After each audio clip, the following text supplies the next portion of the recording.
السلام عليكم، اهلا بكم في قناة اكلة بسيطة. النهاردة هنقدم طريقة عمل السمك المقلي. غسلت السمك زي ما باين لحضراتكم، نضيف جدا. الفرشة دي مخصصة لغسيل السمك بس، يعني بغسل بيها السمك وبغسلها كويس جدا وبشيلها. الدقة ديت عبارة عن توم وبصل وشبت وكمون وكزبرة ناشفة. ان شاء الله انا عاملاه في فيديو وهبقى انزلها. بدر السمك بدقيق ونشا وحط كمية بسيطة علشان لو هي بقت كتير مثلا هتبوظ وهتترمى. دي هعمل كمية بسيطة بس على قد ما انا هستخدم. احط ملح وكمون وكزبرة ناشفة. هقلب الخليط دوت كويس جدا وابدر بيه السمك. بسم الله ما شاء الله، السمك شكله جميل. لو وصلتوا لحد هنا ما تنسوش تعملوا لايك واشتراك وتفعلوا زر الجرس. هنحشي السمك بالخلطة اللي احنا كنا عاملينها دي، وانا قلت ان انا هنزلها ان شاء الله في فيديو منفصل عن ده.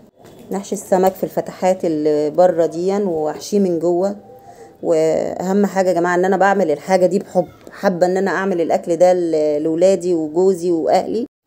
اهم حاجة يا جماعة ان انا احشي السمك ده كويس جدا من بره ومن جوه يا جماعه. ولما نيجي نشتري السمك لازم يبقى طازه، عينيها بتلمع والنغشوش بتاعه يبقى لونه وردي كده، احمر وردي، ده نتاكد منه ان السمك ده طازه.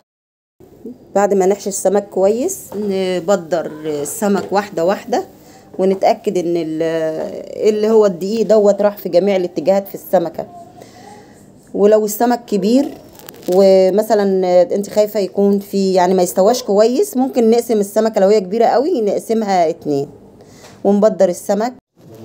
ودي كميه السمك بعد ما اتبدرت وجاهزه على التحمير. لاحظي ان السمك لازم يكون بعيد عن اتجاهك، عكس اتجاهك، عشان لا قدر الله الزيت ما يطرطش عليك. ونحمر من جانب. بعد ما نحط السمك كده نهدي عليه النار شويه، لو عشان السمك كبير يعني يطيب كويس. ونحمر الجانب والجانب التاني نقلبها بالراحة بردك علشان السمك ما يطرطش عليك. مقرمش السمك، صوت الشوكة باين في السمك انه مقرمش. وده السمك بعد ما اتحمر.